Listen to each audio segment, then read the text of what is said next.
हाँ जी सर, स्वागत है आपका in lecture number 8 of the course on 500 multiple choice question series for board term 1 examination for mathematics.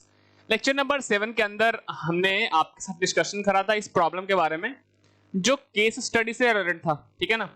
इस problem के अंदर आपको बताया गया था कि आपके पास एक डाइवर है ना, एक कोई भी स्विमिंग पूल के अंदर छलांग मारने वाला कोई व्यक्ति, उसको बोलते हैं डाइवर। और जो डाइविंग बोर्ड है उसकी जो हाइट थी वो ग्राउंड से कितनी थी, वो हाइट थी उसकी ग्राउंड से 48 फीट के आसपास जो है उन्होंने दे रखा था। देखिए कितना था, 48 फीट। और उन्होंने बोला था कि जब डाइवर जंप लेगा तो उसका समय के साथ हाइट चेंज होना शुरू हो जाएगा। तो जो हाइट होगा ना समय के साथ वाटर लेवल से, वो जो है पॉलिनोमियल के द्वारा वो दे रहे थे, और वो पॉलिनोमियल ये था। पहला जो उन्होंने सवाल उन्होंने पूछा था कि वैल्यू ऑफ के बताओ।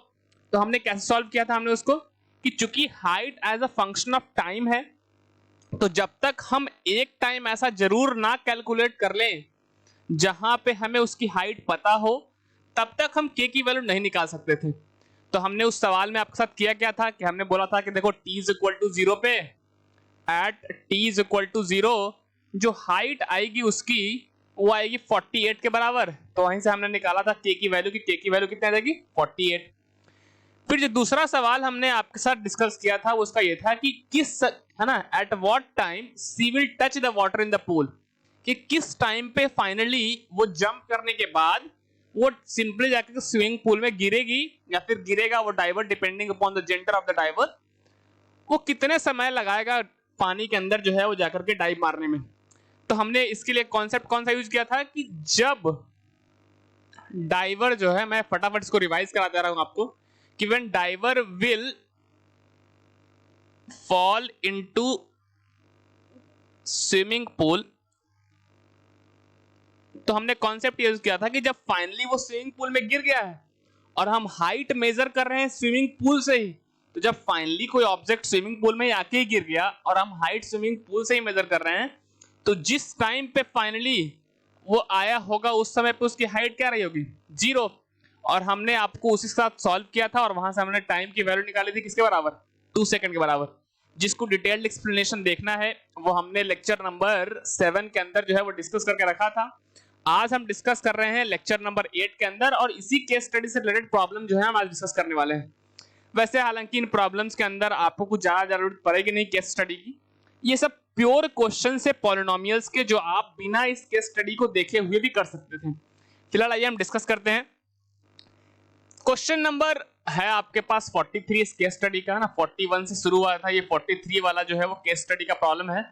सवाल ये है कि कोई एक पर्टिकुलर, है ना, है स्विमर अपनी, है ना, वो डाइवर जो है अपना है कोई, उसका नाम उन्होंने दिया है रीता, है ना। पिछले वाले जो केस स्टडी की अगर हम बात करेंगे तो केस स्टडी में द नाम वाज एनी, ठीक है ना। तो ऐसी बात है ना, कंपटीशन जब होते हैं तो एक से ज्यादा जो डाइवर होते हैं वो पार्टिसिपेट करते हैं, और जब एक से ज्यादा डाइवर पार्टिसिपेट करेंगे तो ऑब्वियसली बात है अलग अलग डाइव करेगा, अलग अलग हाइट तक जाएगा और अलग अलग टाइम में स्विमिंग पूल में जाके गिरेगा। तो यहाँ पे किसी एक पर्टिकुलर कैंडिडेट रीता की बात हो रही है। सवाल यह है कि Rita height above the water level is given by another polynomial जिसके जीरोस हैं आपके -1 और 2, तो वो पॉलिनोमियल क्या होगा। देखो अभी तक आपने देखा सवाल जो था उसमें उन्होंने क्या किया था, उन्होंने आपको एनी का हाइट पॉलिनोमियल के टर्म्स में दिखाया था टाइम के साथ। इस बार वो क्या कर रहे हैं कि कोई दूसरी कैंडिडेट है, हमको एनी ओनी से लेना देना नहीं है, इस बार दूसरी कैंडिडेट है कोई रीता। तो जो रीता का जो हाइट है ना वो दूसरे पॉलिनोमियल से आ रहा है ना। ऑब्वियसली बात है ना भाई कि हर अलग अलग डाइवर अलग अलग हाइट तक जाएगा डिपेंडिंग अपॉन उसकी कैपेबिलिटीज क्या है, और जो जितना ज्यादा हाइट तक जाएगा, जितने ज्यादा लैप्स लेगा फाइनली, है ना, सर्कुलर राउंड्स बनाएगा during this particular journey from the diving board into the pool, उतनी ज्यादा उसकी जो है हाइट जाएगी। तो हर एक का पॉलिनोमियल अलग अलग आएगा ना, टाइम के साथ जो है वेरिएशन है वो आपको देखने को मिलेगा। तो ये क्या बोल रहे हैं कि जो रीता की जो हाइट है वाटर लेवल के ऊपर, वो एक दूसरा पॉलिनोमियल से हम दे रहे हैं, है ना। हमें एनी वाला पॉलिनोमियल नहीं लेना देना है, हम दूसरे पॉलिनोमियल देंगे, और उसके जीरोस उन्होंने दे दिए हैं वो -1 और 2 है। तो पूछा है वो पॉलिनोमियल क्या है। अगर सवाल को हम सिंप्लीफाई करें, सवाल सिंपली ये है कि एक पॉलिनोमियल है आपके पास जिसके जीरोस है -1 और 2, तो वो पॉलिनोमियल कौन सा होगा। देखो ध्यान से, सवाल को उन्होंने कॉम्प्लिकेट करने की कोशिश जरूर करी है कि हाइट है, डाइवर ऊपर से एक्चुअली में है ना, डाइवर जो है वो जंप मार रहा है, उसका हाइट टाइम के साथ वेरी कर रहा है, तो हम पॉलिनोमियल के टर्म्स में उसका वैल्यू दे रहे हैं। तो बताओ पॉलिनोमियल क्या है। लेकिन अगर सिंप्लीफाइड फॉर्म में देखें तो सिंपली उन्होंने बोला है कि आपके पास एक पॉलिनोमियल है जिसके जीरोस है -1 और 2, तो पॉलिनोमियल बताओ। तो क्या आपने ऐसा सीखा है कि क्वाड्रेटिक पॉलिनोमियल जब इसके जीरोस पता हो आपको तो कैसे निकालते हैं। ये कॉन्सेप्ट मैं आपको रिवाइज करा देता हूं, ये क्वाड्रेटिक पॉलिनोमियल वाला, कि अगर जीरोस पता हो तो क्वाड्रेटिक पॉलिनोमियल लिखते कैसे हैं, ये आपको जो है वो पता होना चाहिए। नहीं, ये थोड़ा एरर है अपने पास, इसको निपटाता हूं मैं यहां से। बिल्कुल ओके, हाँ, तो ये मैं बोल रहा हूं कि क्वाड्रेटिक है ना, क्वाड्रेटिक पॉलिनोमियल। तो क्या आपको पता है कि अगर जीरोस आपको अल्फा और बीटा पता है तो जो क्वाड्रेटिक पॉलिनोमियल निकल करके आता है that is X square minus sum of zeros into X plus product of zeros equal to 0। ये पॉलिनोमियल निकल करके आता है अगर किसी पॉलिनोमियल है ना, क्वाड्रेटिक पॉलिनोमियल के जो रूट्स हैं है ना, वो जो है वो अल्फा और बीटा है। तो इस सवाल में क्या बोला है, सवाल में बोला है कि रूट्स जो हैं वो -1 और 2 हैं।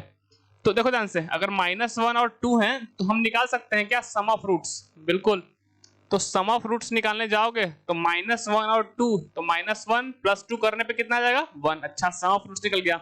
और क्या चाहिए अपने को, चाहिए प्रोडक्ट ऑफ रूट्स।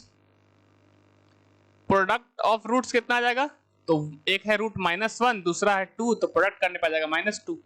तो अगर सम ऑफ रूट्स पता है, प्रोडक्ट ऑफ रूट्स पता है, तो पॉलिनोमियल क्या हो जाएगा।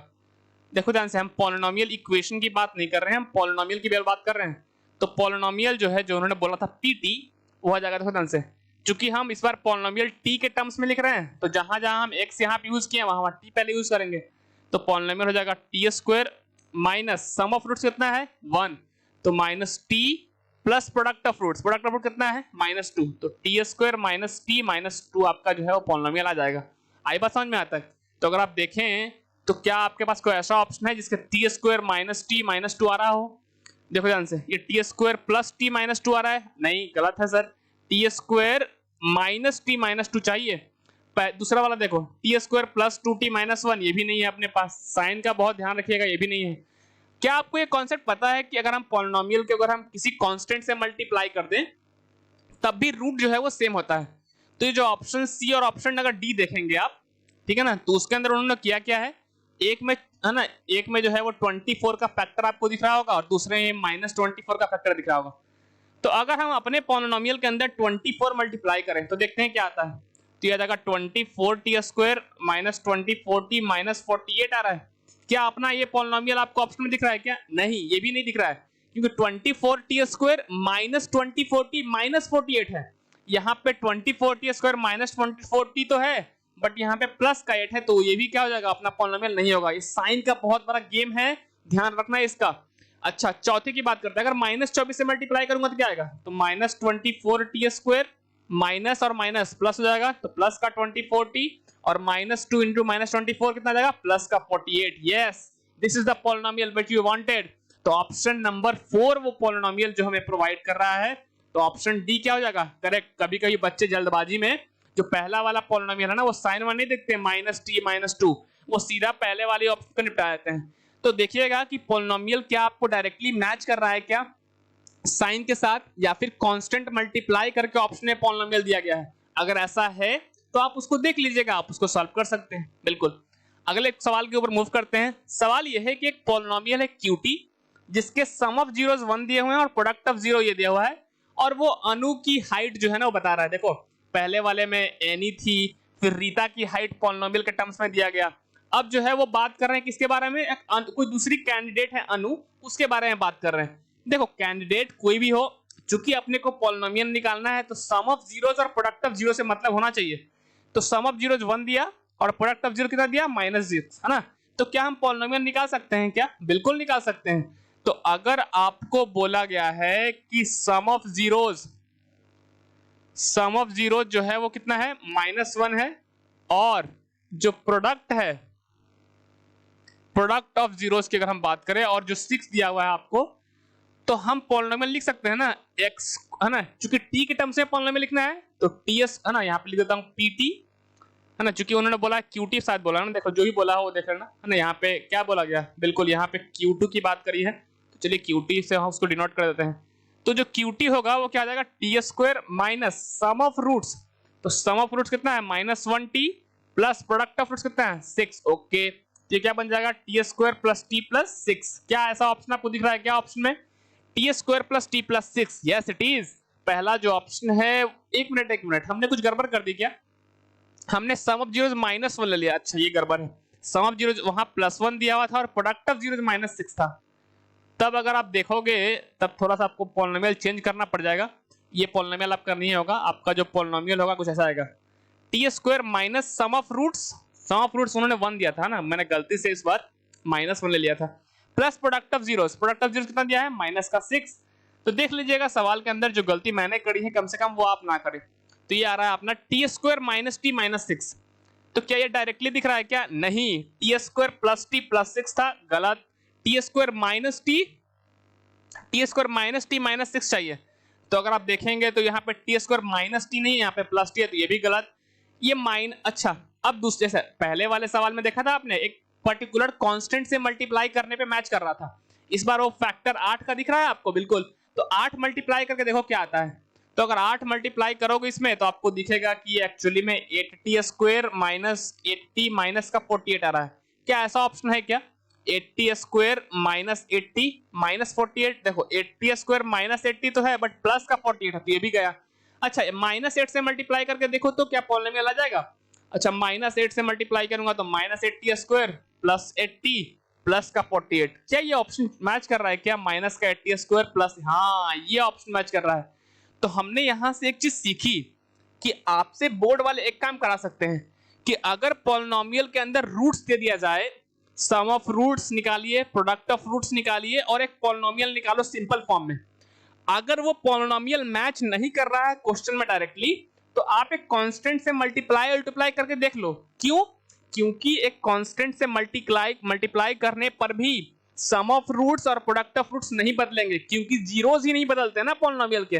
तो जब जीरोस ही नहीं बदलेंगे तो सम ऑफ रूट्स और प्रोडक्ट ऑफ रूट्स भी नहीं बदलेंगे। ओके, मतलब हमने यहां से चीज सीखी कि अगर एक पॉलिनोमियल हमारे पास है जिसके रूट्स पता है हमें, तो सम ऑफ रूट्स और प्रोडक्ट ऑफ रूट्स निकालने पे जो पॉलिनोमियल आए, अगर वो पॉलिनोमियल डायरेक्टली ऑप्शन में नहीं दिख रहा है तो आप देखिए कि क्या कोई कांस्टेंट से मल्टीप्लाई करने पर कोई ऐसा ऑप्शन आ रहा है जो मैच कर रहा है। अगर हाँ तो आप आंसर उसे कीजिएगा। यहाँ देखिए साइन का बहुत बड़ा झोल है, पहले में मैंने थोड़ी गलती करी तो आपका पहला वाला पॉलिनोमियल आ गया था, तो अगर वो गलती आप एग्जाम में करते तो आप पहला ऑप्शन मार्क करते, जो कि सही नहीं होता। चलिए ठीक है, ये सब छोटे छोटे लेसन है जो आपको जो है वो ध्यान रखने हैं एग्जामिनेशन के दौरान। फिलहाल हम मूव करते हैं नेक्स्ट क्वेश्चन के ऊपर, दैट इज क्वेश्चन नंबर 45। सवाल यह है कि एक पॉलिनोमियल दिया है, ठीक है ना, आरटी दिया है, हम इसको लिख लेते हैं अलग पेज के ऊपर। एक पॉलिनोमियल आपको दिया है R as a function of T, देखिए कितना है वो पॉलिनोमियल, वो है -12t square minus 12t square plus k minus 3t, okay, minus का -12t square plus k minus 3t plus 48, है ना, यहाँ पे दिया है प्लस 48। बोला क्या है, बोला ये है कि जीरोस आर, है ना, यहाँ पे देखिए ध्यान से क्या लिखा हुआ है कि zeros of polynomial are negative of zeros, है ना, एक दूसरे के नेगेटिव हैं, तो k की वैल्यू पूछिए। तो क्या आपको पता है कि अगर हम एक रूट को इसका अल्फा बोल दें तो चूंकि एक दूसरे के नेगेटिव हैं तो दूसरा रूट माइनस अल्फा आ जाएगा, और अगर ऐसा है तो सम ऑफ रूट्स अगर मैं लिखूं जो कि माइनस ऑफ b बाई है, that is minus coefficient of t upon coefficient of 2 square के बराबर होता है, वो आ जाएगा।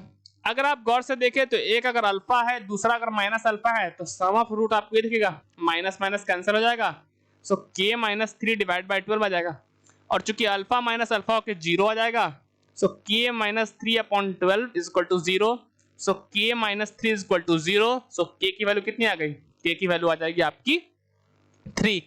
तो ये हमने इसको सॉल्व कर लिया, ये जो केस स्टडी वाला प्रॉब्लम है इसको भी सॉल्व कर लिया। आई होप आपको ये लेक्चर पसंद आया होगा। मिलते हैं आपसे लेक्चर नंबर 9 के अंदर, जिसके अंदर हम एक नया चैप्टर उठा रहे होंगे, मोस्ट प्रोबेबली वो linear equation in two variable होगा।